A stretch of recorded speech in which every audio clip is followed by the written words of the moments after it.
tarde a todos y a todas. En esta tarde un poco fría y que ha hecho estragos en algunas de las asistentes que tenían mucho interés en asistir, pero la gripe A que está haciendo verdaderos estragos pues le ha impedido.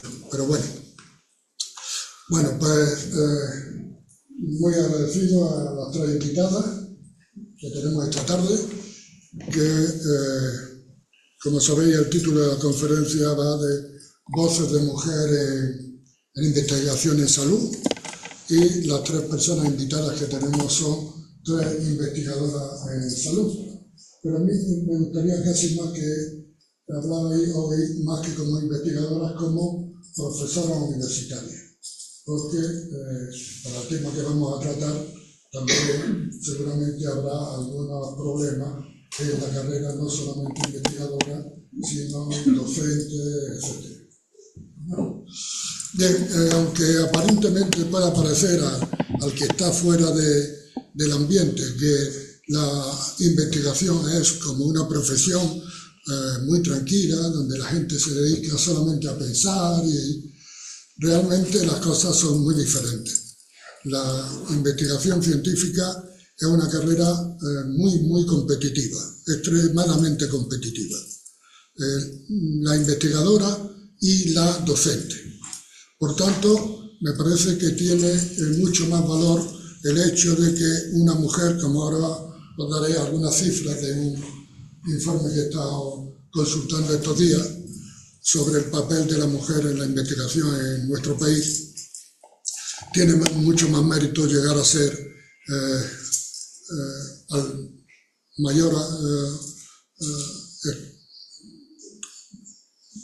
la parte más alta del escalafón, que el nivel de catedrático tiene mucho más dificultad para una mujer que para un hombre. Bueno, pues el caso de nuestras tres invitadas son tres profesionales que yo llamaría muy buenas profesionales, porque lo que han hecho lo han hecho muy bien en el amplio espectro de actividades que puede tener un profesor o profesora en la universidad, que es tanto la docencia como la investigación. Buenas tardes, Joan. Como otro tipo de actividades que son menos conocidas, pero que también tienen mucho interés. Bueno, yo voy a hacer una presentación mínima porque, como son tres invitadas y el tiempo es siempre tan escaso, ellas ahora pueden completar lo que yo les diga. Bueno, siguiendo el orden alfabético, os presento a Aurora Bueno Cabanillas. Es médico, especialista en medicina preventiva y salud pública. Tiene un nombre, una profesión médica muy fea, porque se llama, tú eres fea, es que el nombre de fea corresponde a la sigla facultativo especialista de área. Y ella es facultativa especialista de área en el Hospital Clínico San Cecilio de Medicina Preventiva.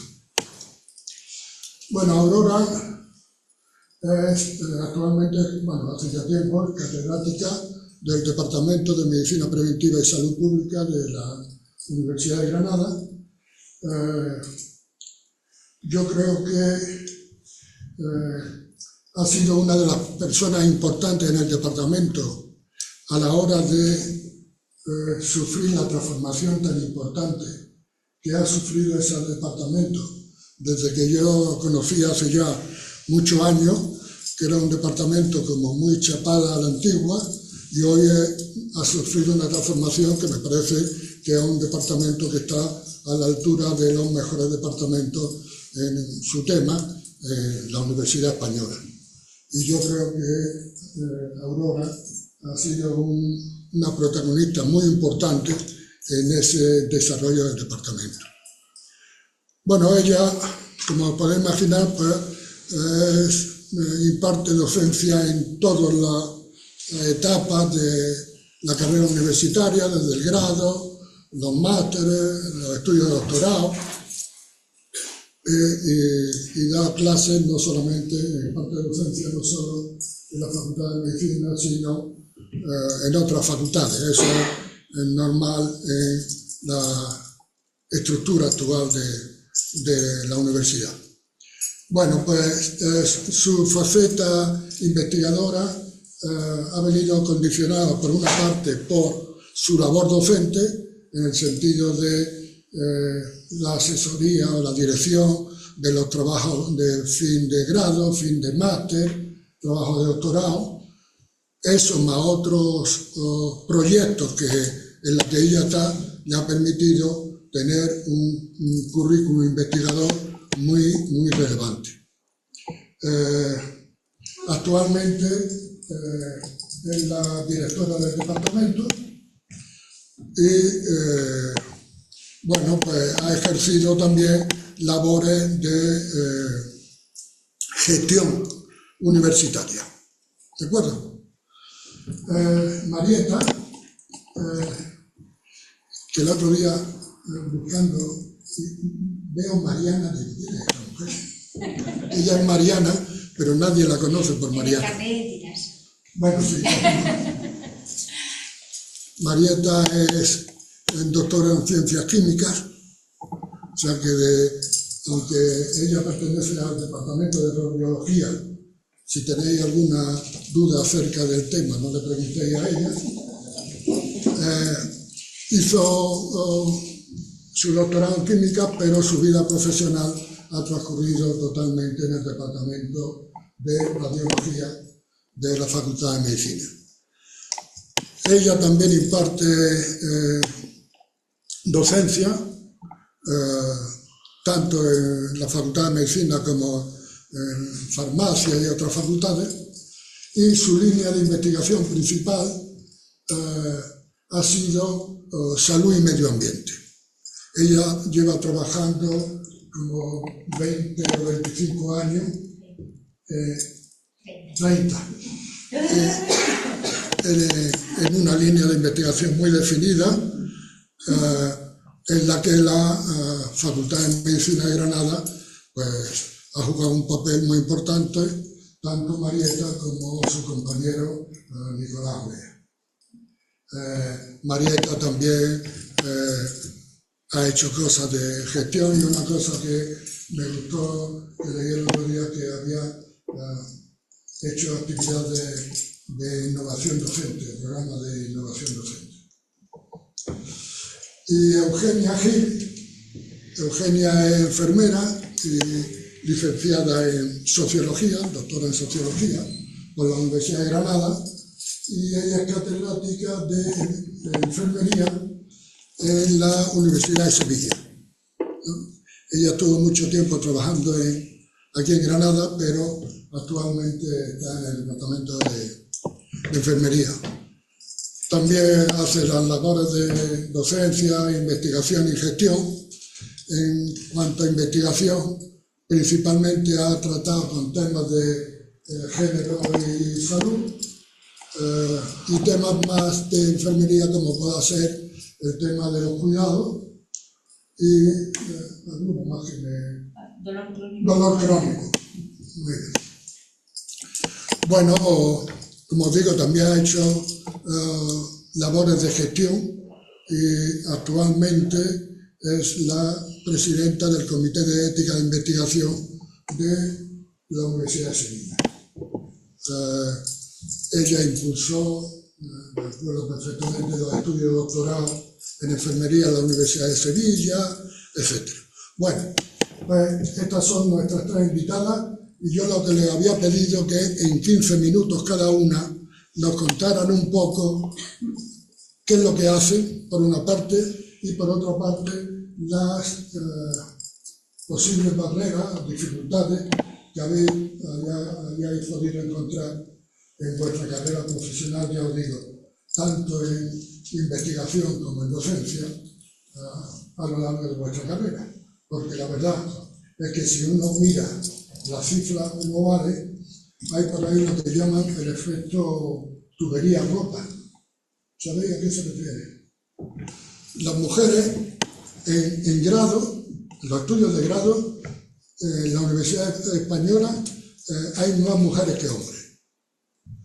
Y esto llega hasta los estudios de doctorado, que ahí se igualan las mujeres y los hombres. Pero a partir de los estudios de doctorado, las cosas cambian radicalmente y hay una grande diferencia en términos de género, de tal manera que actualmente aproximadamente las catedráticas no son más del 27% del conjunto de catedráticos de la Universidad Española. Bueno, o sea que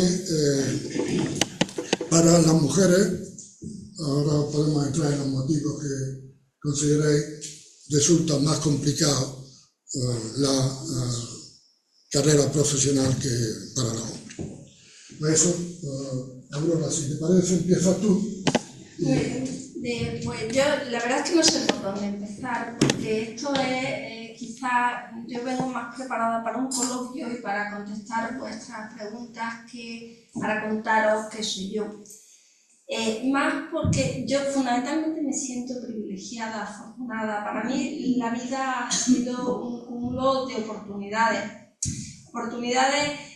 Yo estoy donde estoy en principio por accidente, porque yo quería ser endocrino y no pensaba hablar de esto, pero viendo a Ricardo Vilche, que estaba en el servicio cuando yo empecé de estudiante, yo quería ser endocrino y después endocrino y luego endocrino. Pero el MIR no me dio el número para ser endocrino.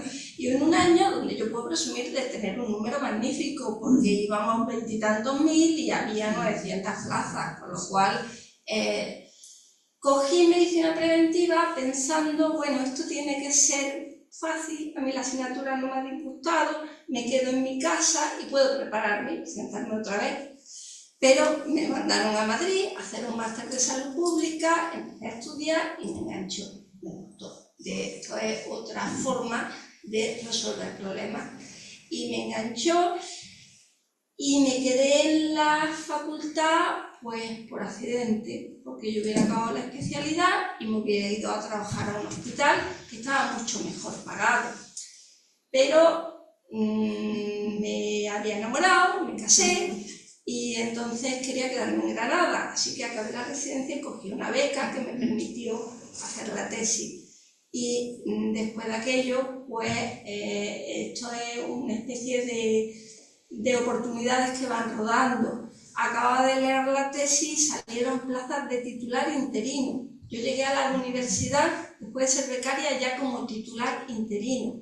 También tenemos una amiga común, Mercedes y yo, Rosa, que estaba en las mismas circunstancias que yo, pero se fue a Málaga. Y entonces, cuando salió esa plaza, tuvo que ser para mí, no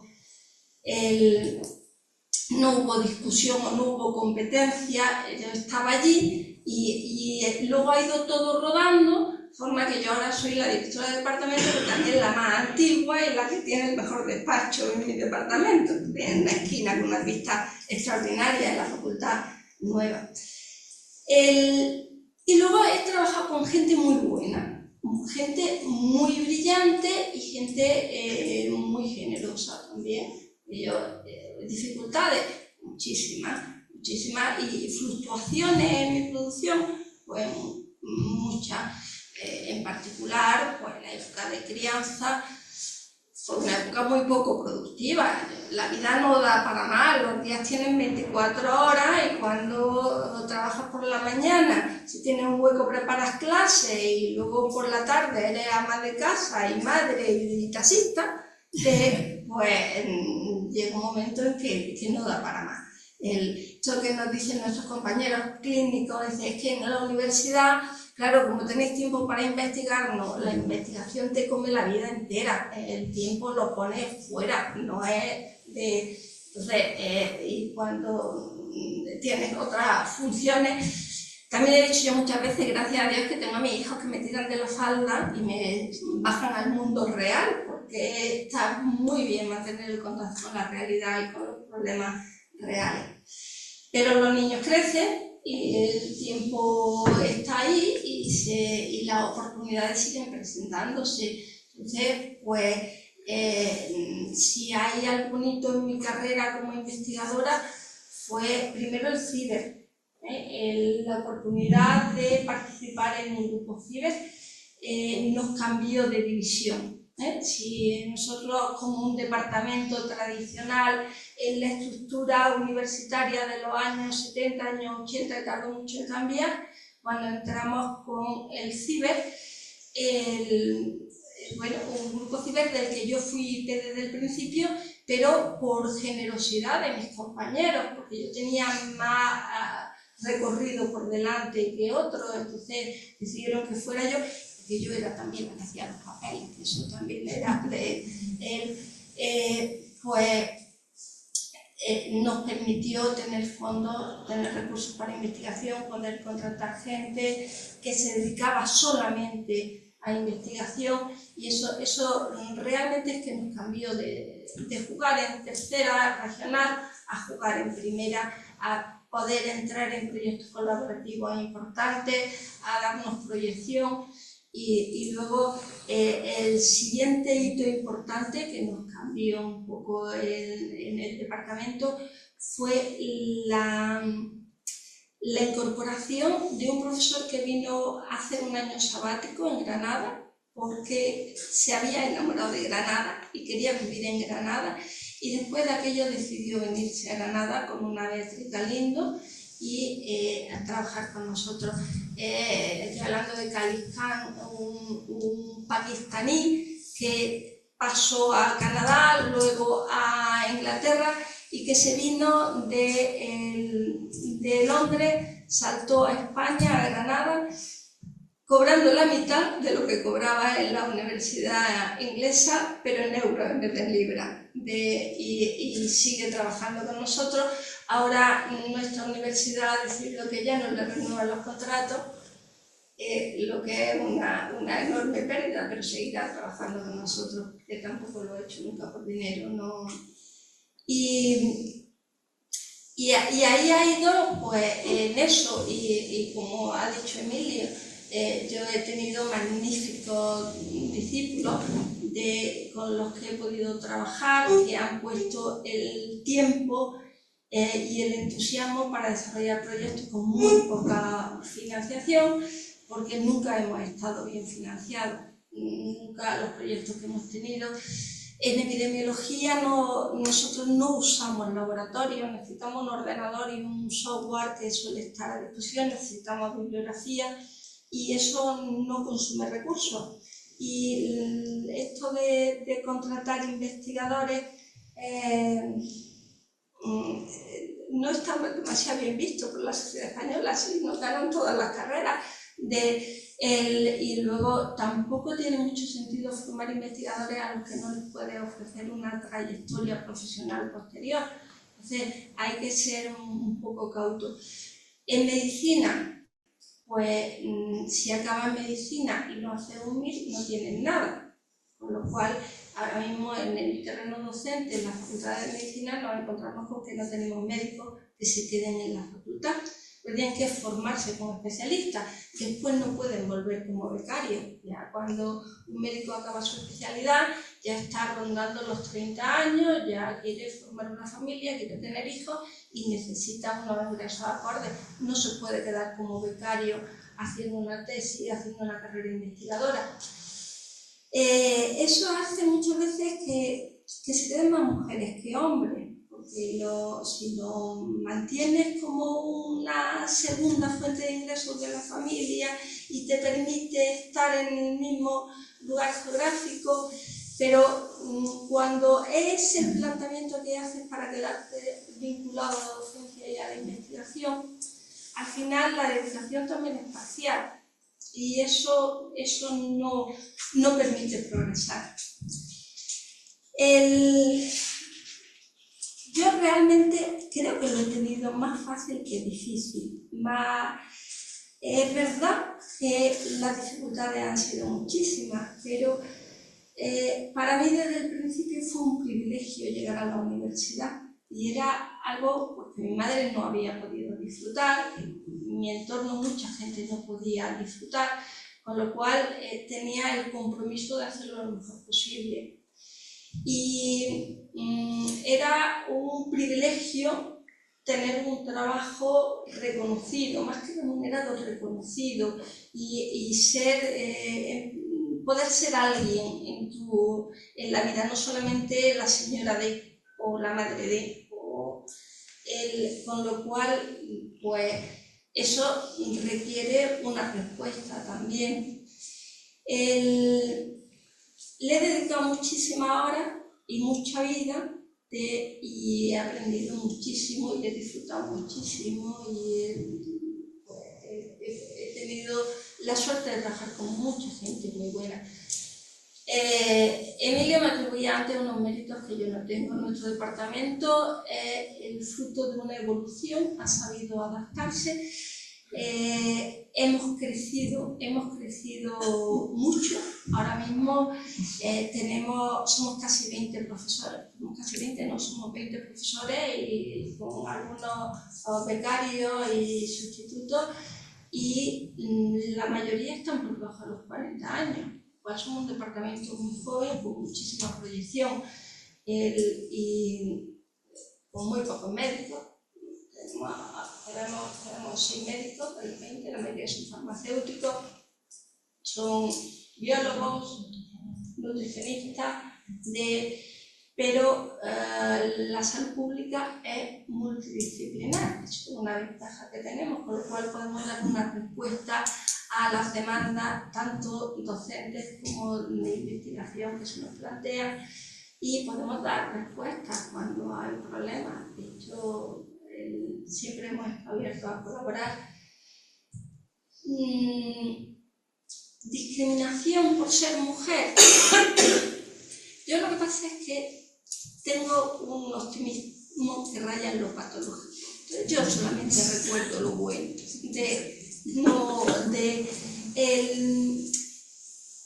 En algunos casos sí te he encontrado con barreras, pero pues sí, yo recuerdo cuando empezaba a ir a tribunales que me sentaban con la señora. Entonces, eso, pues, bueno, a mí me gusta la cocina, me gustaba que me contaran de los... Tampoco pasa nada, no, al final llega a donde tienes que estar, no pasa nada. Creo que las señoras tenían una vida muy interesante, que lo detrás de un gran hombre, eso de detrás de un gran hombre y una gran mujer, siempre ha sido verdad, y hay que sacarle lo mejor a cada oportunidad. Y luego yo tenía el lujo de trabajar con gente muy buena y de seguir trabajando con gente muy buena, muy brillante. En mi entorno inmediato, Pablo Lardelli, valiosísimo, pues Juan Jiménez Moleón, Miguel García Martín, que es menos conocido, pero también Eladio Jiménez Mejía. Si hablamos de la gente más joven, pues son muy brillantes. Luego hemos incorporado algunas jóvenes promesas, ahora mismo tenemos un profesor brillantísimo, Juan Pedro, que se formó con Marieta, Juan Pedro Arrebola, y su primera tesis doctoral. Pues la mía, una de las primeras, es algo que no se cree casi nadie, Miguel Ángel Martínez. ¡Wow! Es un profesor de la Universidad de Navarra que ha sido el padre del proyecto Predimed, pero eso fue casi un accidente de aquellos que ha habido tanto. ¿Y qué más os cuento? Bueno, ahora que está en el debate. Está en el debate.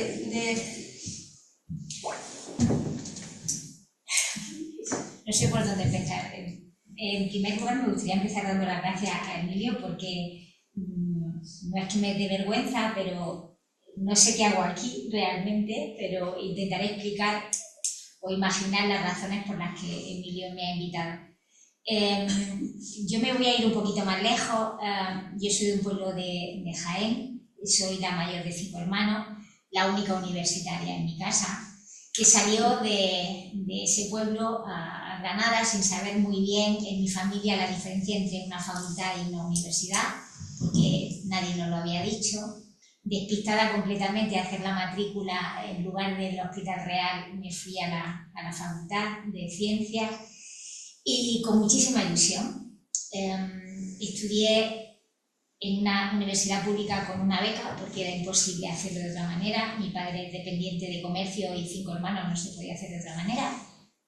Y empecé la carrera de química cuando dio la casualidad de que ese mismo, cuando yo hacía tercero, empezó en Granada la especialidad de bioquímica. Ahora ya es un grado propio, pero en aquel entonces era la primera vez que 4 locos, porque en ciencias químicas estábamos, si no recuerdo mal, 40, y 16 decidimos irnos a hacer bioquímica.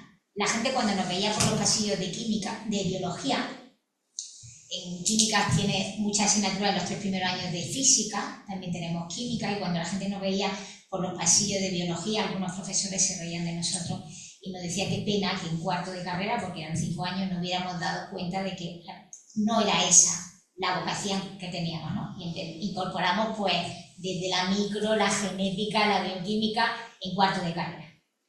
Desde el primer momento en que yo empecé a estudiar la carrera, quería hacer investigación y de hecho nada más terminar la carrera con una pareja, que fue mi pareja, padre de mis hijos, que nos conocimos en la carrera, empezamos a hacer la tesis en el departamento de bioquímica, al año siguiente de acabar.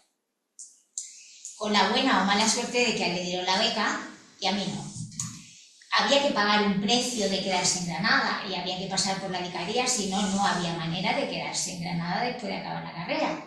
Nos casamos muy enamorados, muy jóvenes y vivíamos de la beca que a él le dieron. Había que trabajar todo y más para los resultados de su tesis, porque yo no tenía beca. Y entonces llegó un momento en que a los 3 años de hacer su tesis y lo poco que yo podía de la mía, decidí que no, que yo quería tener una cierta identidad, ¿no?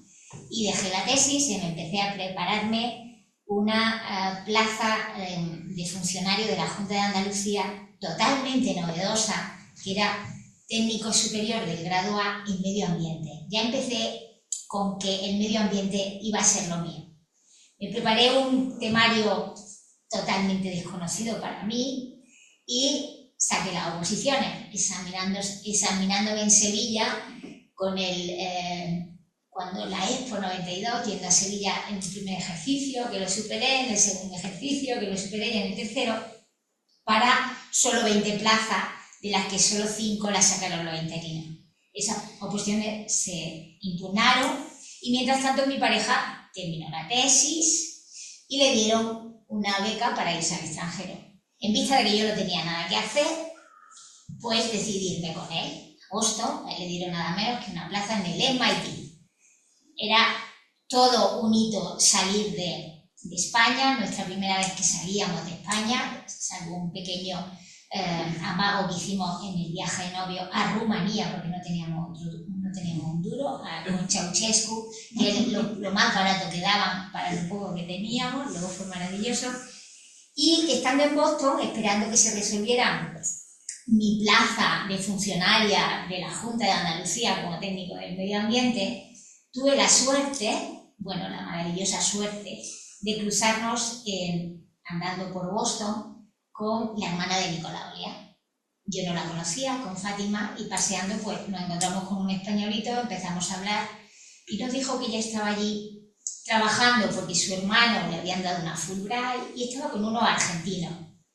Y yo dije, yo quiero ir allí, no tengo nada que hacer, aprendo inglés. Y esa fue mi perdición o mi bendición. Empecé a trabajar con 2 personas maravillosas que marcaron mi vida, Ana Soto y Carlos Sonnenschein, y conocí en la distancia a Nicolás, yo no lo conocía, y empezamos a estudiar cáncer de mama y el efecto de los estrógenos en el cáncer de mama, y tuvimos la malísima suerte de que las células proliferaran sin la presencia de estrógeno, porque había algo en el tubo de ensayo que hacía proliferar a las células. Y ahí empezó todo nuestro empeño de empezar a estudiar cómo compuestos químicos que tenían la capacidad de comportarse como hormonas estaban de alguna manera contribuyendo a la etiología de algunas de las enfermedades más comunes que se estaban diagnosticando. Empezamos con cáncer de mama, yo seguía con un contrato, por supuesto renuncié a las oposiciones y mis padres me iban a matar. La chica del pueblo, la mayor, la única universitaria, renunciar a un funcionariado de la Junta de Andalucía. Eso era la mayor locura que se me podía haber ocurrido. No quise volver y me quedé allí. Me preñé y nació mi maravillosa hija, la mayor, también con una particularidad que cambió mi vida. A los 3 meses nos enteramos que era sorda profunda bilateral por una infección de citomegalovirus y eso cambió nuestra vida. Nos volvimos a Granada, fundamentalmente porque yo lo pasé muy mal, aunque mi pareja quería continuar en Estados Unidos y teníamos los 2 contratos. Nos vinimos prácticamente con una mano delante y otra detrás y fui a hablar con Nicolás y le dije, estoy aquí.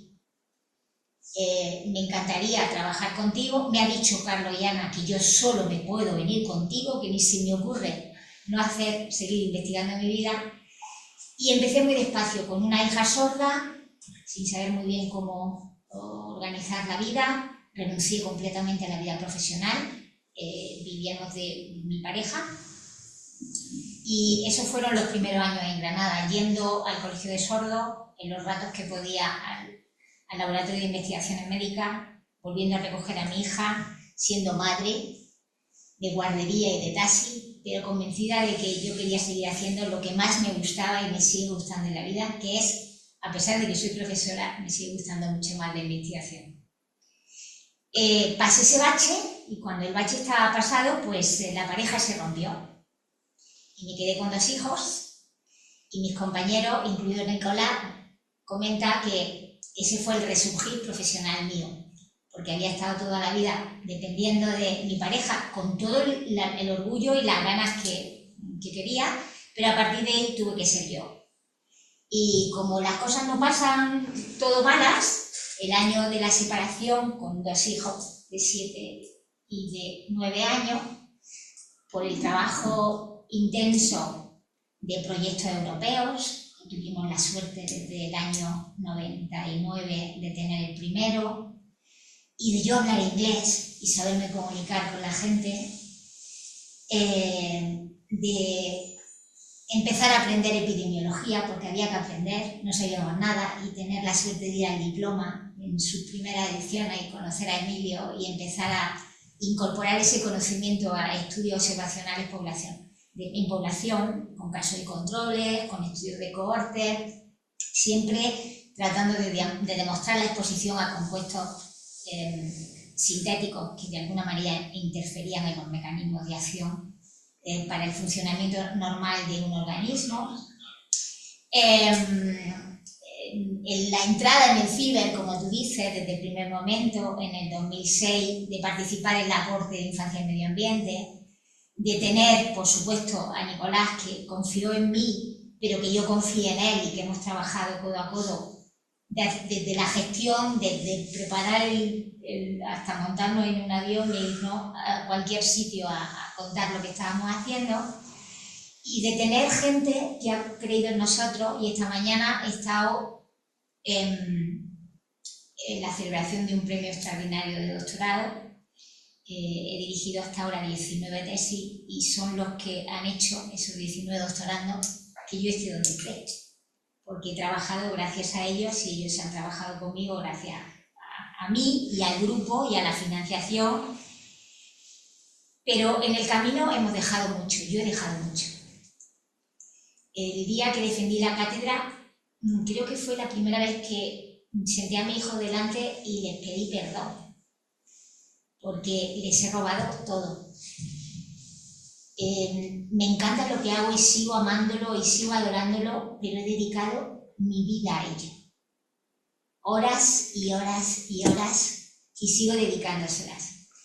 Porque si quieres ser competitiva en un mundo fundamentalmente de hombres, como tú dices, tienes que hacerlo, por lo menos la sensación que yo tengo, más y mejor.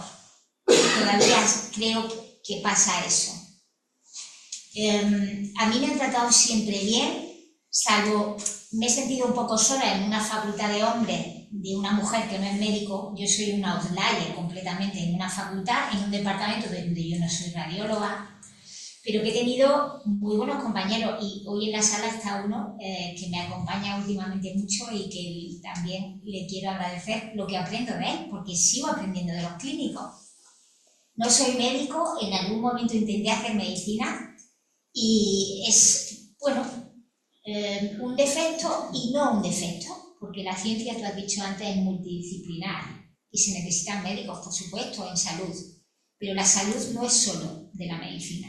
La salud es de la enfermería, la salud es del ambientalista, es del epidemiólogo estadístico. Es decir, la ciencia antes se veía demasiado monocolor, ¿no? Y cada vez hemos ido aprendiendo en los últimos años que la visión, la aproximación, el conocimiento de otras áreas es fundamental para resolver problemas multidisciplinares. Es decir, quizás estamos mirando en una esquina, ¿no?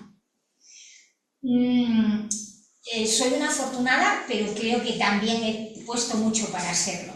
He perdido mucho en el camino, pero he ganado mucho, compañeros, amigos, conocimiento, y lo mejor es que sigo enamorada de lo que hago y espero que siga, a pesar de que hay días que no doy más de sí, pero he conocido tanta gente y de tantas cosas, he terminado aprendiendo algo de calidad seminal. Imagínate, Castilla. Sé poco, pero ¿te acuerdas cuando empezamos con los proyectos europeos? Os voy a contar solo un detalle. A la vuelta de Estados Unidos, cuando ya pude empezar a hacer algún viaje, porque ya mi hija empezó a controlarse, me dice Nicolás, nos vamos a ir a Copenhague a un proyecto europeo sobre el papel del medio ambiente en reproducción masculina.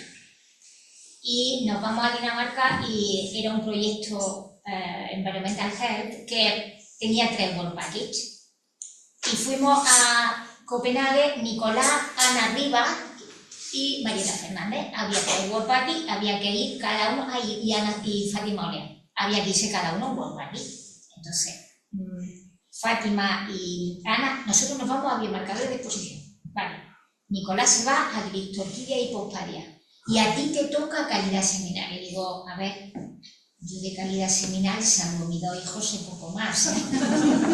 Y me meto en una habitación con solo hombres, andrólogos todos y expertos en calidad seminal. Yo no tenía ni idea. La única cosa que yo sabía es que entendía lo que decían. Nicolás me dijo, tú a todo que sí.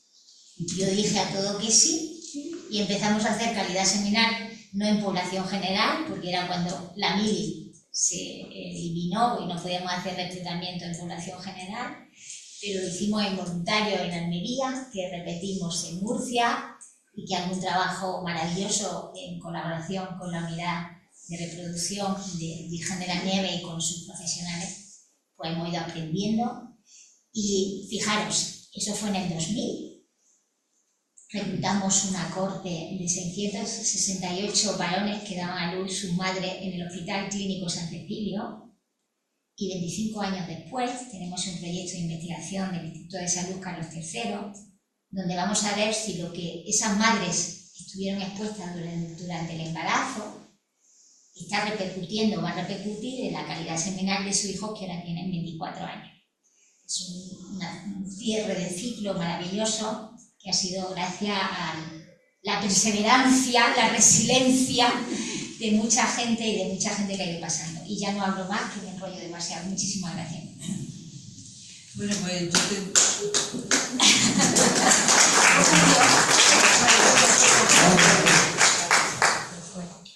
Bueno, pues lo primero agradecer evidentemente a todas las personas del seminario de traerme de nuevo a Granada. Granada es mi segunda ciudad. Yo llegué a Granada en el año 82 y venía de Bélgica. Yo viví en la Sevilla de los años 70, finales de los años 70, y participé en todos los movimientos sociales habidos y por haber, desde el movimiento feminista, el movimiento pacifista, el movimiento nacionalista, y me enamoré de un desertor de Pérez. Y me fui una tarde a Gante, pero yo paso por Bruselas. El frío era insoportable, hicimos muy buenos amigos. Yo dejé de estudiar, estaba entonces estudiando el segundo de enfermería, era diplomada de enfermería, yo quería ser médica. Mi madre quería que yo fuera médica, yo quería ser cirujana. Pero en ese intermedio, pues yo lo que no estaba dispuesta era estudiar todo lo que medicina necesitaba estudiar, porque yo estaba enamorada de aquel mundo. Y bueno, en una tarde, como os he dicho, me voy para Gante y me dedico a trabajar de niñera, y mi compañero de camionero, bueno, camionero no, de mudanza, de los que quitaban las mudanzas, vamos, de los muebles, de quitar los muebles, de las mudanzas.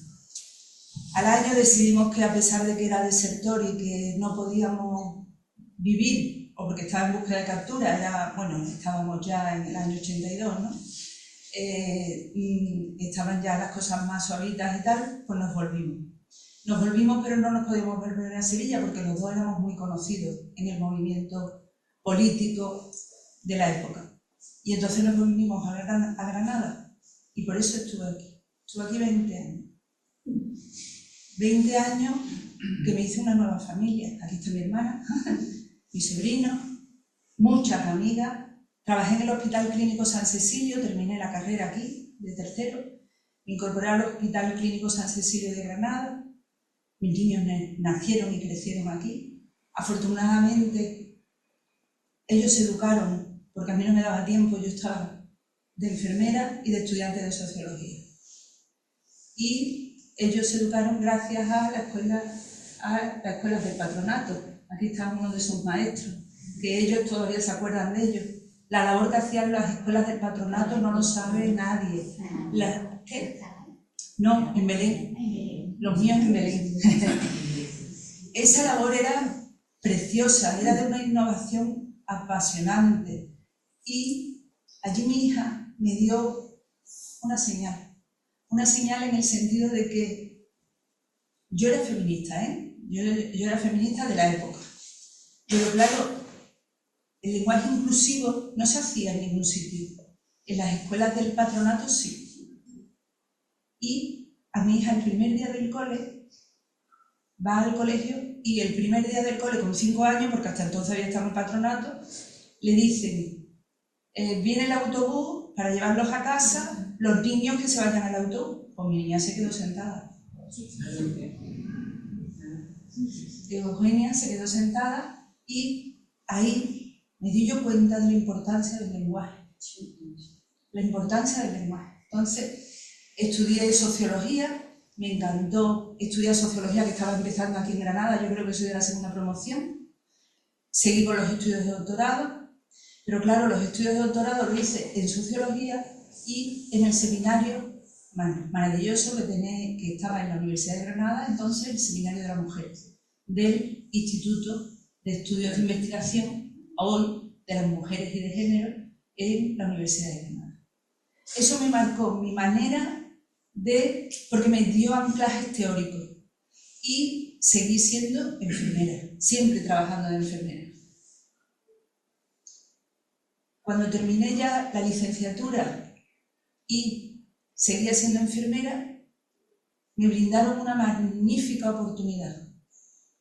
María Ángeles Prieto, aquí está su compañero que se acaba de ir, pero María Ángeles Prieto me brindó la posibilidad de estar en un proyecto de investigación, patrones de práctica enfermera en atención domiciliaria en la Escuela Andalucía de Salud Pública. Yo no conocía la escuela. Y eso me abrió un mundo.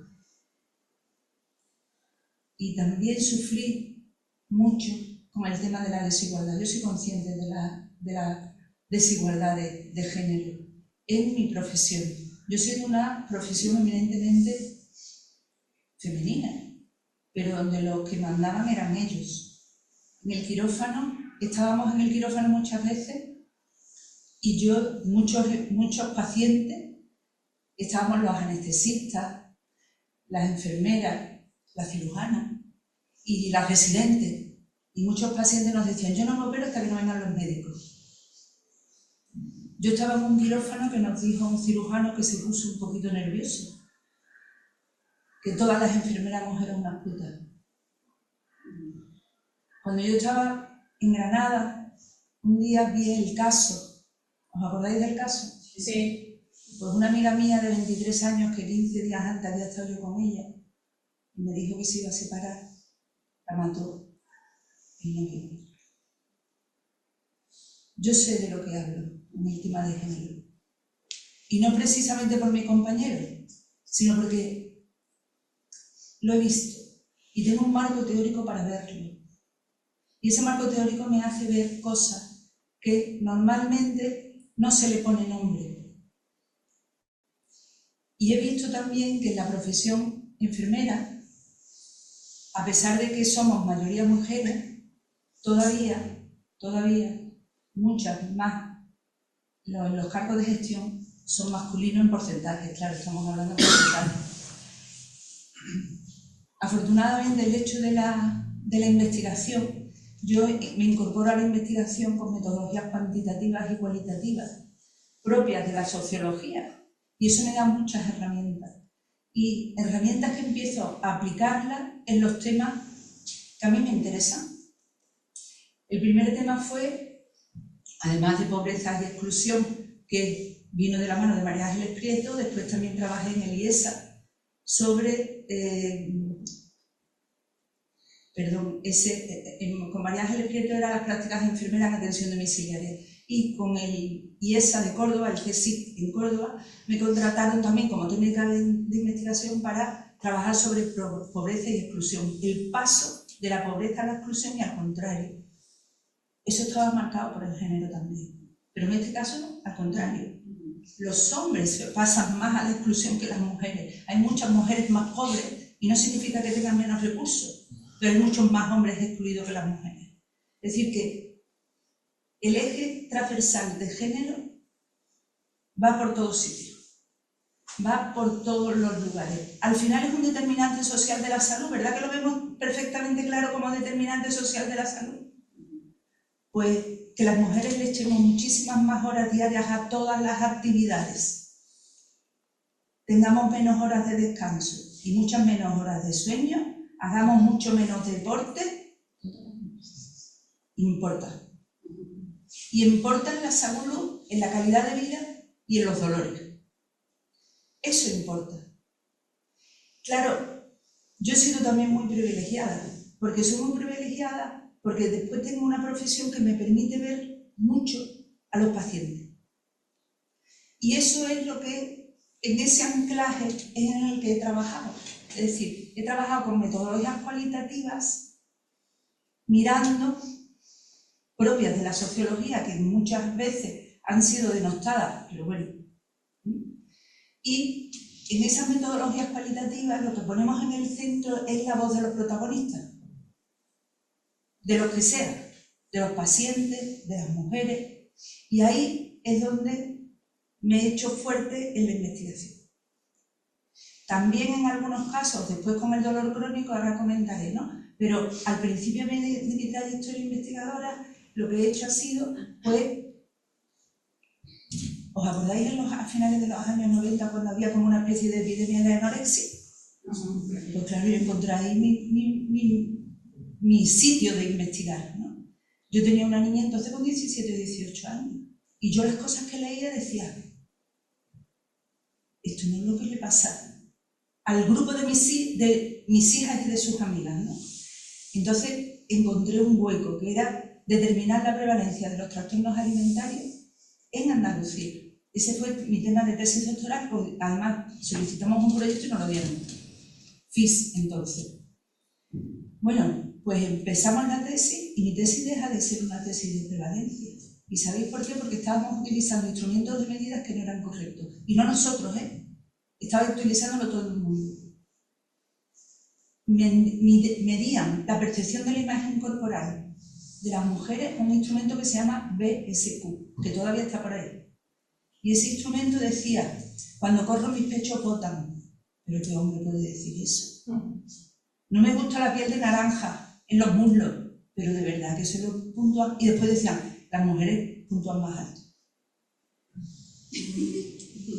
Escribimos a FIT diciendo que lo quitábamos, pero desde entonces soy consciente de que los instrumentos de medida importan y que son androcéntricos. Empezamos a estudiar conductas de riesgo en adolescentes y en esas conductas de riesgo nos invitaron a un workshop en Navarra, ya como un tema de un detallito, ¿no? Y allí habían hecho un grupo de investigación, un trabajo muy interesante sobre cómo afecta el consumo de éxtasis líquido, entonces, en la pupila, el medía, la sudoración, en fin, muchos parámetros biológicos, ¿vale? Y cuando les preguntamos en qué muestra, eran todos chicos. Y decíamos, ¿por qué? Y decían, porque las mujeres tienen ciclos hormonales. Ya no... Es que solo hacía falta que preguntar. Pero eso se ha dado mucho. Hemos estado fuera de la investigación. La mayoría de las investigaciones hasta hace nada eran con sujetos masculinos. Hasta hace nada. Entonces hay muchas cosas por las que hacer, ¿no? Entonces hemos hecho mucha investigación y después yo sí estoy especialmente orgullosa en enfermería que hemos conseguido tener una asignatura de género y salud. La conseguimos tener porque había muchas enfermeras. En el departamento que yo llegué, después de Gracia, desde luego, a la Escuela Andaluza de Salud Pública, que me abrió las primeras puertas, que me posibilitó participar en muchos proyectos, en tuve mucha producción científica, contada en cómo se cuentan ahora, ¿no? Eso me permitió irme a la Universidad de Jaén y después de la Universidad de Jaén, bueno, pues me fui a la Universidad de Sevilla. Allí me abrieron las puertas y estuve muy bien. Pero cuando en enfermería hubo un cambio fundamental y es el cambio de la diplomatura de enfermería a Espacio Europeo de Educación Superior. Ese cambio fue fundamental para que las enfermeras investigaran. Porque hasta entonces no podíamos investigar nada más que en caminos paralelos. Por ejemplo, yo en sociología. Pero es que en mi departamento estábamos sentados, me gustaba decirlo, birretes multicolores.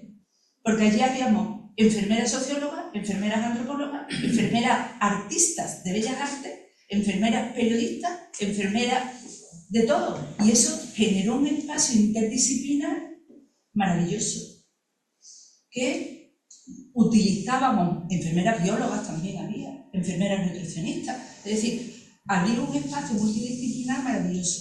Y claro, como profesión feminizada, ya sí que es verdad que teníamos un poderío muy fuerte. Y eso nos permitió que en el Espacio Europeo de Educación Superior floreciéramos a partir de ahí, creando los programas de doctorado y haciendo tesis doctorales, muchas tesis doctorales. Y eso también, como dicen ellas, nos ha favorecido mucho. Yo tengo 21 tesis doctorales, porque claro, ha favorecido mucha producción científica, ¿no? Una de las últimas fue sobre el tema de para preparar la titularidad, quise cambiar porque las metodologías cualitativas están menos valoradas en la ciencia, mucho menos valoradas. Entonces, pues di el salto. Digo, bueno, pues si yo quiero hacer la cátedra, tengo que cambiar esto. Y empezamos a investigar sobre el dolor crónico. El dolor crónico, que empezamos a crear instrumentos de medida, porque los instrumentos de medida son fundamentales. Los constructos teóricos y validar constructos teóricos como instrumentos de medida son fundamentales en cualquier disciplina. Y eso es lo que estamos haciendo en la ciencia, en el departamento de enfermería. Mi departamento somos 110 personas. Es una facultad. Y en ese departamento hay mucha gente, claro. Pues ahora estamos construyendo instrumentos de medida.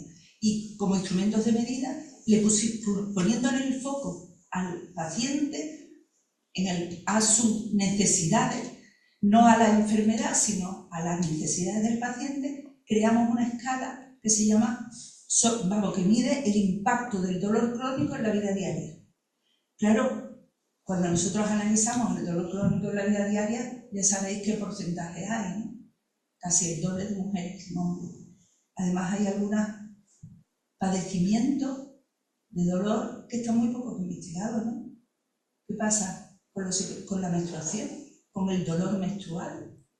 La fibromialgia se investiga de aquella manera, pero hay por ahí una investigadora, Carmen Barr, que está haciendo cosas muy interesantes sobre el tema de los tóxicos, ¿no? Es decir, que hay muchas cosas, porque, como dice Carmen Barr, muchas veces, cuando no se sabe, a las mujeres se dice que son temas psicológicos. Entonces, cuidado con eso también, ¿no? Entonces, bueno, la investigación ahora la estamos centrando en el dolor crónico no oncológico y ahora quiero volver a los orígenes. Ahora quiero hacer trayectorias vitales del dolor crónico, atravesadas, por supuesto, por el género, en situaciones de otra teórica feminista de doloridad, que le llama ella, que a mí me parece un concepto precioso y que abre muchas puertas, ¿no? Bueno, pues esa es mi historia un poquito personal, pero también mi historia investigadora y como docente, que ya no lo ha dicho hoy Emilio, pues le voy a hacer un poquito caso, estoy muy orgullosa de que en el Departamento de Enfermería tengamos la primera asignatura obligatoria incorporada en el grado de enfermería que se llama Género y Salud. Género y Salud es una asignatura que disfruto muchísimo, que iba a decir que es bien acogida, pero es bien acogida por muchos sectores del alumnado, pero genera muchas ronchas en otros. Pero bueno, poco a poco es obligatoria porque enfermería tiene una de las competencias y es sobre violencia de género. Una competencia específica en violencia de género, en la orden sí, en fin, en el título, y entonces pues a partir de ahí pues la hemos desarrollado. Hemos desarrollado la asignatura y estamos trabajando. Además, hemos tenido, porque claro, es una asignatura que está mirada con lupa, con nuestros compañeros, muchos de ellos, ¿no? Y compañeras. Mirada con lupa que están deseando ver qué pasa con la asignatura. Bueno, pues las hemos evaluado 3 veces, no una, sino 3. Una con metodología cuanti, viendo si, como un ensayo casi experimental, viendo si la asignatura mejora o no el sexismo benevolente y hostil, y efectivamente disminuye mucho el sexismo hostil, y bueno, también la hemos evaluado en relación a los discursos en relación o teniendo en cuenta los discursos del alumnado, ¿no? Y bueno, la tenemos ahí como oro en paño.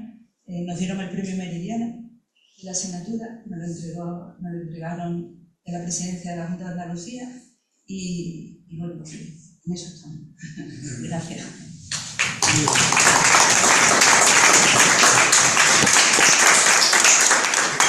Bueno, pues abrimos ahora un turno de preguntas. Empieza. Vale. Bueno, gracias al Ateneo por la preparación de esta mesa tan extraordinaria. Quería hacer una observación. Yo, por motivos de salud, he estado mucho tiempo sin poder venir. Tenéis que tener en cuenta que gracias al Ateneo, como graba, no podía salir de la casa, pero en la casa he podido disfrutar de... O sea que hay compañeras y compañeros del Ateneo que os van a poder disfrutar a través de las grabaciones que van haciendo. Me he puesto hasta nerviosa durante la intervención. El tema del género me llega de hace muchos años y también lo he trabajado. El título de la mesa de hoy, Voces de Mujeres, la investigación en salud, digo, mira qué bien que han dado con la tecla en la doble perspectiva, en lo que habéis estado explicando, en lo que también ha estado diciendo Emilio, la dificultad de las mujeres en el tema de la investigación, pero luego además que pienso que en el tema de salud las mujeres tenemos mucho que decir, precisamente por lo que algunas de vosotras habéis dicho, estamos muy pegadas a la tierra y tenemos otra metodología de observación cualitativa muy importante, que efectivamente hay que darle una metodología científica a esa metodología cualitativa para que luego después los estudios que vayáis haciendo sean válidos. Luego, claro, lo traslado a mi propia vida personal y ha sido yo qué sé, los avatares del destino, el que haya aquí gente del patronato. Yo trabajaba en el patronato, en Belén, además, en los inicios de Belén, cuando estaba en el chalet de la hípica, pero yo hacía sustituciones en verano, ¿no? Digo que han sido los avatares del destino, porque ¿qué es lo que nos pasa a las mujeres? Tenemos muchísimas cargas, las que la sociedad nos da y las que nosotras nos ponemos. Y una es el tema de la maternidad, que además las mujeres que queremos ser madres, la losa que la sociedad nos impone, porque ¿por qué tienes que pedir perdón a los hijos? Porque los hijos no están acostumbrados a que sus madres puedan desarrollarse. ¿Por qué no están acostumbrados? Porque la sociedad no se lo permite. ¿Qué es lo que la sociedad no permite? Además que cuando yo empecé, mi madre me decía, lo que te van a decir que ¿cómo te vas a trabajar? Lo que te van a decir que tus niños los vas a abandonar. Digo, mis hijos van a aprender desde el minuto 1 que su madre quiere trabajar y quiere desarrollarse profesionalmente, humanamente y personalmente. Para eso tiene que trabajar.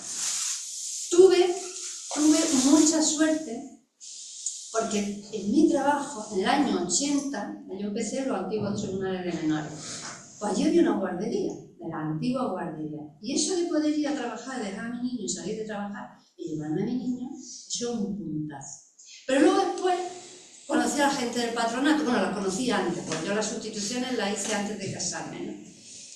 Donde allí nos daban formación a todos los profesionales, incluso las que íbamos 2 meses en verano, participamos de aquella formación. Me acuerdo que nos dijeron, dice, ¿por qué existen las guarderías? Que ya gracias a Dios se llaman centros infantiles o centros educativos desde el minuto 1.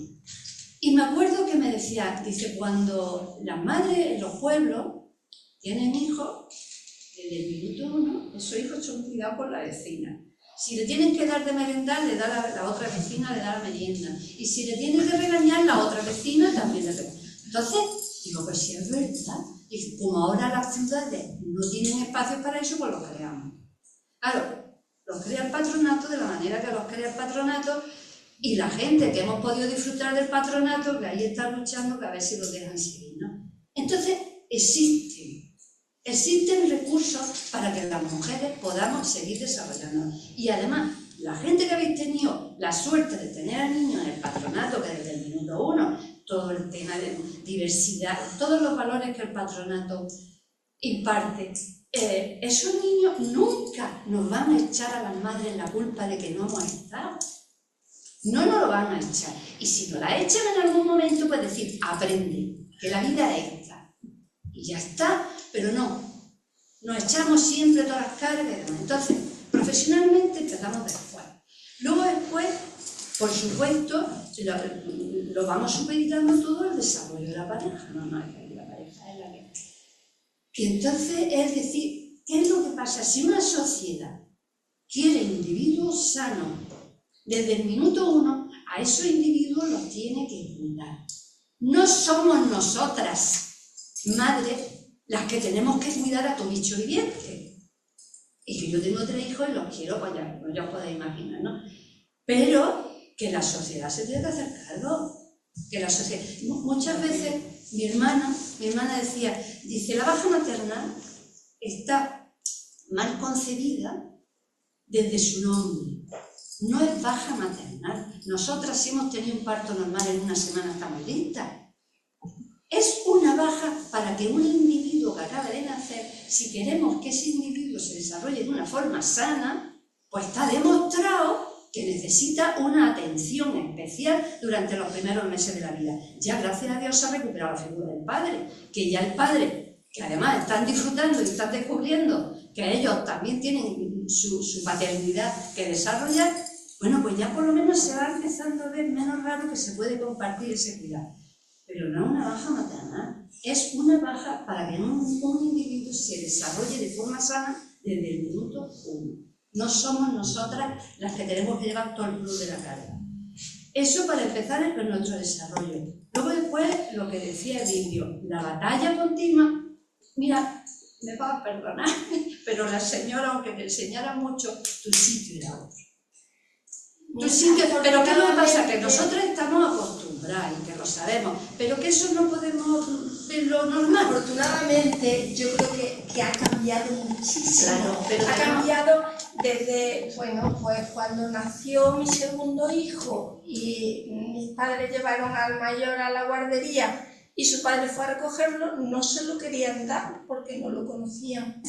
Yo ahora veo a mi hijo estar implicado, no te voy a decir al 50%, porque quieras que no, la multitarea se nos da mejor, pero está tan implicado como su mujer y no es ni más ni menos y cuidando de su hijo.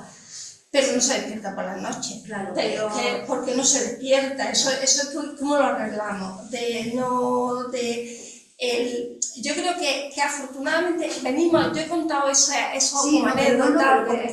Es que sigue pasando. No, ya no pasa, Pero va a ya no pasar. pasa tanto, ya no pasa tanto porque la mujer ha ganado su derecho a estar en cualquier posición. Entonces ya no es que parece que aquí si no estás de más, pues no te sientas con las señoras porque de algo tendrás que hablar con alguien, porque no te escuchaban, ¿verdad? Y ahora o te escuchan o se van porque tú tienes que estar allí, pero que lo que yo cuento es de dónde venimos y dónde estamos.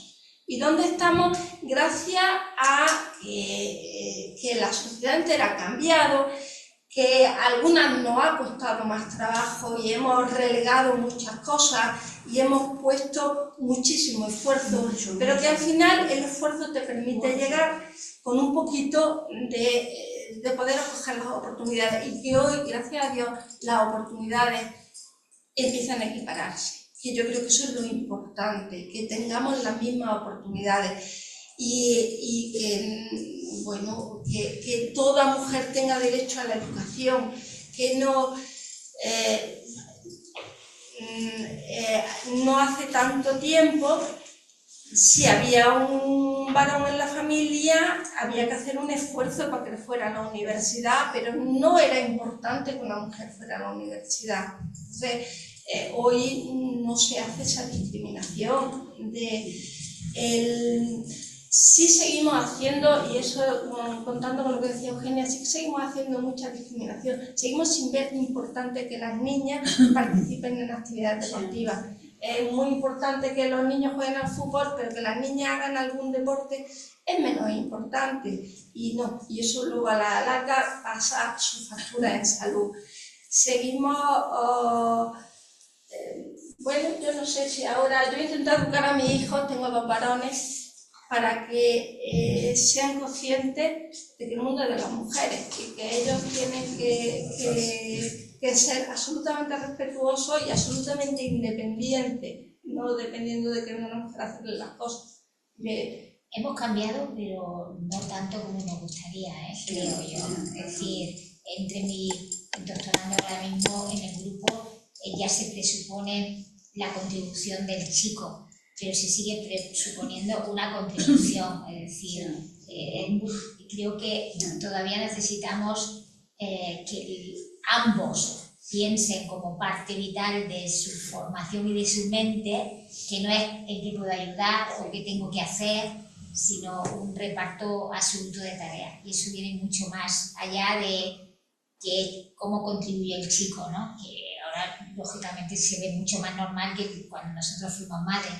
Pero aún así, a mí me da la sensación que yo tengo 2 hijos y lo he tratado de educar de igual manera, y yo sigo viendo comportamientos mucho más machistas en mi hijo que en mi hija, a pesar de que yo creía que lo había hecho bien, pero no lo he hecho bien. Es decir, fijaros el detalle, y como tú dices, yo tengo 2 hijos y los quiero con locura, y cuando les pedí perdón, fundamentalmente es porque me hubiera gustado estar más tiempo con ellos del que pude estar, porque a veces tengo la sensación de ser mala madre, en el sentido que si tengo que priorizar estar un rato con ellos o seguir haciendo lo que estoy haciendo, a veces sigo haciendo lo que estoy haciendo y no estoy con ellos, porque no es que no los quiera, pero les doy una importancia. Si ya son grandes, ya están haciendo sus cosas, ¿por qué tengo yo que estar ahí? Pero bueno, Todo esto viene porque mi hijo, yo me quedé sola con ellos cuando tenían 7 y 9 años y yo llego a mi casa, por ejemplo, a las 11 de la noche porque vengo del trabajo y mi hija nunca jamás preguntará de dónde viene y mi hijo se pregunta, es un poco tarde, ¿de dónde viene? Y yo me estoy diciendo, perdón, que es sin maldad, pero ¿por qué tiene que ejercer ese tipo como de control de que su madre está por ahí a una hora o por qué trabajas tanto y por qué no te has tenido antes? Eso jamás me lo dirá mi hija, ¿no? Es más, mira a su hermano como diciendo, ¿qué le estás preguntando, mamá? Como diciendo, y eso es educación o es sociedad, es decir, que la sociedad todavía necesita cambiar, a pesar de que vamos avanzando, pero no todo lo que sería ideal, ¿no? No podemos bajar la mano. Yo quería decir también otra cosa. A ver, a veces pensamos que yo, por ejemplo, he tenido la suerte, bueno, las tres que estamos aquí y muchos de los que estáis ahí, de formarnos en instituciones públicas, trabajar en instituciones públicas, pero eso no es el mundo de la empresa. Ese no es el mundo de lo privado. Y a veces nos creemos que sí, que es todo el mundo. No. En el mundo de lo privado son muy duros con las mujeres. Porque nosotros llegamos porque estamos en igualdad cegada. Y entonces las selectividades entramos todos igual. Pero es que ya tenemos privadas por ahí, ¿eh? No es igual. Mis sobrinas que trabajan en las empresas privadas heavy, digo de financieras, hay muy pocas mujeres en los altos cargos. Porque no está cegado. Entonces, yo creo que eso tendremos que incorporarlo porque a veces que nos creemos que nuestro mundo de lo público es... No. Pero vosotros habéis tenido responsabilidades en la selección de personal. Mira, cegadas. No, pero ¿qué cegada? Yo si tengo que escoger entre dos doctorandos me quedo con las chicas. Trabajan más. Mucho mejor. No, trabajan mucho. Trabajan más, son más constantes. Pero nosotros un profesor o una profesora de la universidad tiene que pasar por unos requisitos de valoración y esos son cegados. Entonces, pero en muchas empresas no. En el informe este que el Ministerio de Educación, de Ciencia, Tecnología y Universidades, creo que se llama, ha sacado un informe que se titula Científicas en Cifras, ahora en el 2025. Y habla de eso, de aproximadamente en el mundo de la investigación público, como el 40 y algo % son mujeres. En la empresa privada no llega al 20%. Y hay otra cosa, la mochila de los cuidados se va acumulando con los años, no nos olvidemos. Os cuento lo que yo he pasado para prepararme la posición cuidando a mi madre. Mi hermano lo ha cuidado el día. Y eso tiene que ver con la socialización, claro que sí. Y con las expectativas que tienen con respecto a mí y con respecto a mi hermano. Porque si yo no me quedo con mi madre, mi madre, y mi hermano no se le valora. Y esa mochila se nos ha cargado a base de horas y horas de trabajo. Mi madre dice una cosa muy, muy graciosa. Y me dice, tú, ya he explicado un poco la situación de mi casa, de mi hermano. Me dice, ¿tú crees que has avanzado, pero te has equivocado? Porque haces lo que yo he hecho toda la vida y encima tienes que ser una profesional de 10. Así que tienes doble carga. Eso me dice mi madre. Y en parte lleva bastante razón. No lleva razón, tenemos libertad y autonomía. Sí, eso sí. No, pero es decirle... Bueno, buenas tardes. Muchas gracias, Miguel. Bueno, quería felicitarle por la mesa que han montado. He venido con mucho gusto porque toda mi vida he trabajado para reivindicar el papel de la mujer en la sociedad. Simplemente quería hacer un apunte y es que la sociedad, yo quisiera ser tan optimista como es Aurora, y quisiera ser como, pero sigo teniendo todavía muchos reparos, como que la sociedad no ha avanzado todo lo que nos gustaría que avance.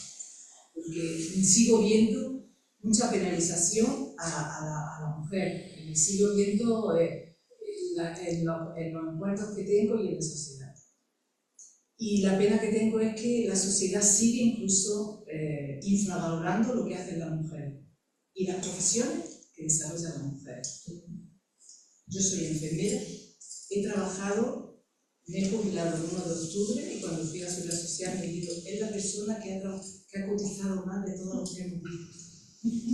Toda mi vida que he estado cotizando he sentido esa lacra de ser mujer y ejercer una profesión ejercida por mujeres, de ser enfermera. Aunque en efecto en los estudios de grado hay más mujeres que hombres, sigue habiendo muchas diferencias en algunas disciplinas. Por ejemplo, lo que se llama la disciplina STEM, el acrónimo de ciencias, tecnología, ingeniería y matemáticas. Que son las que más ganan. Ahí las mujeres no superan el 27-28%. Pero ha disminuido la entrada de alumnos también. Ha disminuido el número de mujeres y alumnos. Es decir, hace unos 10 años había más mujeres en STEM que hay ahora mismo. ¿Sí? ¿Ha disminuido? Ha disminuido el número de alumnos. Sí. Muchas gracias. Y sobre todo yo quiero darle las gracias porque Eugenia nos ha contado algo que es muy importante. Yo la conocí ayer en el quirófano de yo soy enfermera y la conocí en el quirófano de Química. Y yo me acuerdo de Eugenia porque Eugenia ha sido como mi guía. Yo de verdad es que se lo digo siempre y ella sabe que la quiero mucho. Yo tenía mucha inquietud. Yo soy enfermera de la que estudié en Jaén. A mí la enfermería me la dieron médicos. Yo tenía pocos referentes de enfermería, de investigación no se veía, no me enseñaban para trabajar.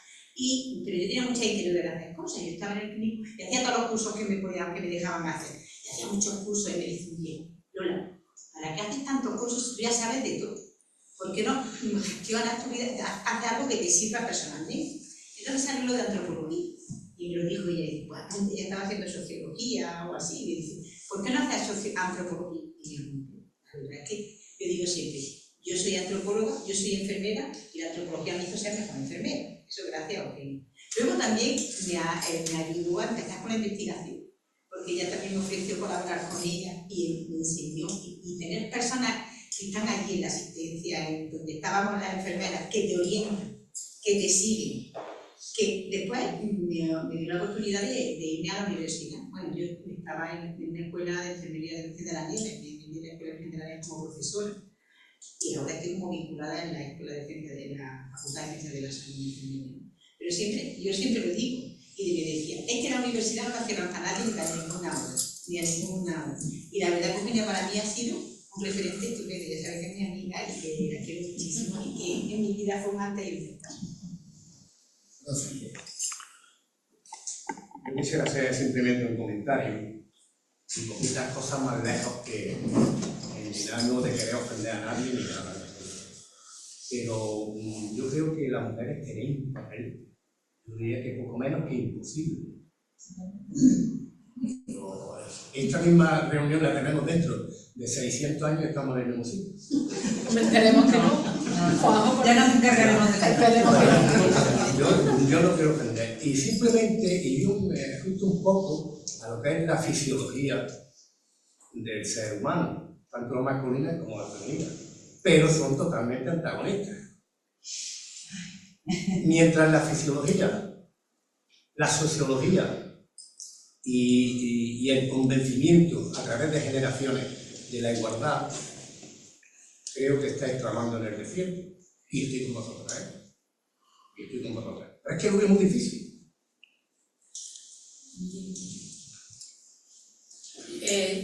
Simplemente una pincelada. Bueno, y daros la enhorabuena a Emilio y a vosotras tres por vuestra exposición que ha sido muy clarificadora. Maternidad, cuidado en vez de maternidad vamos a cambiarle el nombre. Crianza, subsistencia de las personas mayores que consiguen sobrevivir, y vamos a dejarlo de unir al género femenino, todas estas cosas. Y desaparición continua en los ciclos históricos del valor fundamental de aquellos papeles que la mujer se ha asignado o le han asignado, asumido asignado, se habla en sociología. Entonces, estas 4 cosas son las que nos sitúan, que mañana os hemos dicho que tenemos otra conferencia también al hilo de esto, en que es muy importante poner en valor que esos trabajos que siempre ha realizado la mujer en la historia que estamos ahora contemplando, es decir, en los últimos 2000 años, pero que anteriormente ha habido otros que lo han realizado, porque la medicina siempre estuvo en manos de las mujeres, hasta que se masculinizó en los últimos siglos. Entonces, todas estas cosas hacen que tengamos que pensar lo que él ha dicho, que no hay ninguna diferencia, aunque seamos cada ser humano con una fisiología propia y diferente, que no hay ninguna diferencia que se pueda achacar a lo biológico, sino a las decisiones sociales que se toman en cada momento y que nos hacen que tengamos que estar subiendo peldaños. Por eso tenemos que cuidar y poner en valor cómo contamos la historia. Pues vosotros hoy la habéis contado también de vuestro esfuerzo personal unido al esfuerzo social. Porque la crianza es un bien de la especie, no es un bien unido a la mujer.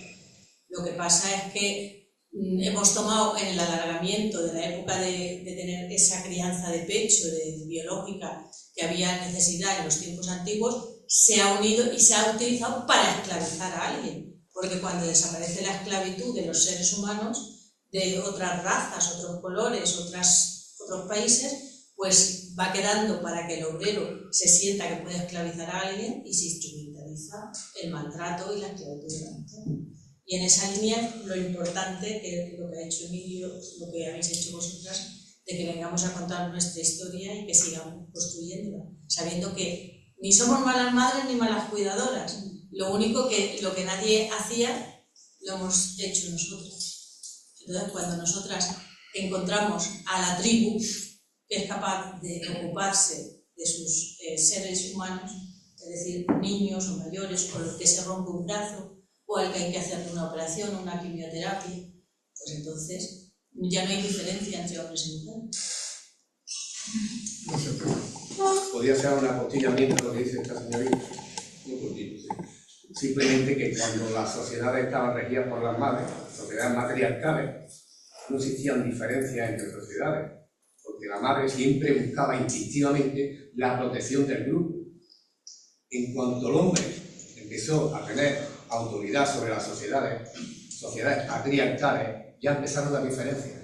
La ambición y el colonialismo y el querer colonizar a los demás. Ahí empezó a degenerar el poder de la madre, cuando dejaron de ser sociedades patriarcales. ¿Alguna pregunta más? Sí, yo quería no solamente felicitaros, porque, no sé, hemos hablado de nosotras, y eso es muy importante. Más que de ciencia, habéis contado lo que hacéis, y a mí eso me ha resultado interesantísimo.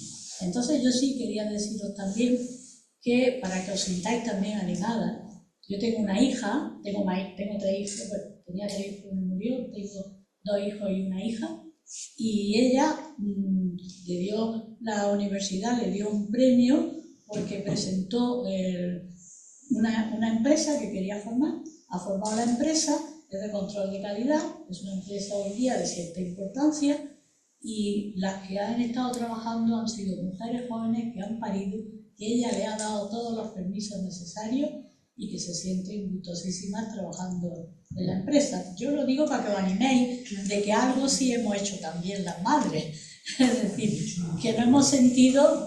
Yo he estado trabajando también desde muy joven, tuve que trabajar para la empresa de mis padres, después tuve que estudiar por la tarde porque no tenía otro tiempo, entonces estudiaba ayudante técnico sanitario, era la antigua enfermera, pero yo me gustaba mucho, pero tuve que hacer trabajo social porque lo podía hacer por la tarde, era porque tenía que trabajar para...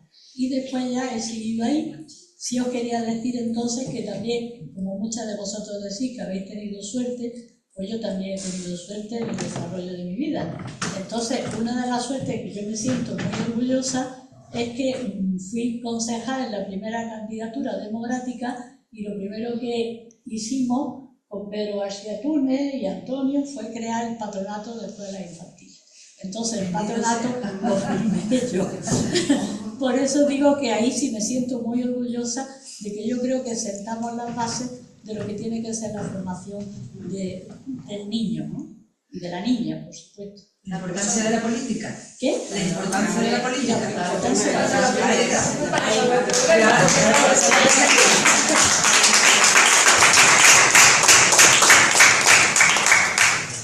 Bueno, pues muchas gracias a todos por asistir. Y os quiero poner una foto que, aunque me parece que da cierta idea de que las cosas están cambiando, ¿no? Esta es una foto de la toma de posesión de la persona que está en el centro, Marina Pollán. Marina Pollán, doctora honoris causa por la Universidad de Granada. Exacto, hace poco, una mujer que es la que dirige ahora mismo el Instituto Carlos III. El Instituto Carlos III es el instituto que financia toda la investigación biomédica en España, es decir, un puesto muy importante. A la toma de posesión asistió, como veis, a la derecha la ministra de Sanidad y a la izquierda la ministra de Ciencia. Es decir, una imagen que antes era impensable. Una curiosidad, ¿era fotógrafo o fotógrafa? No lo sé.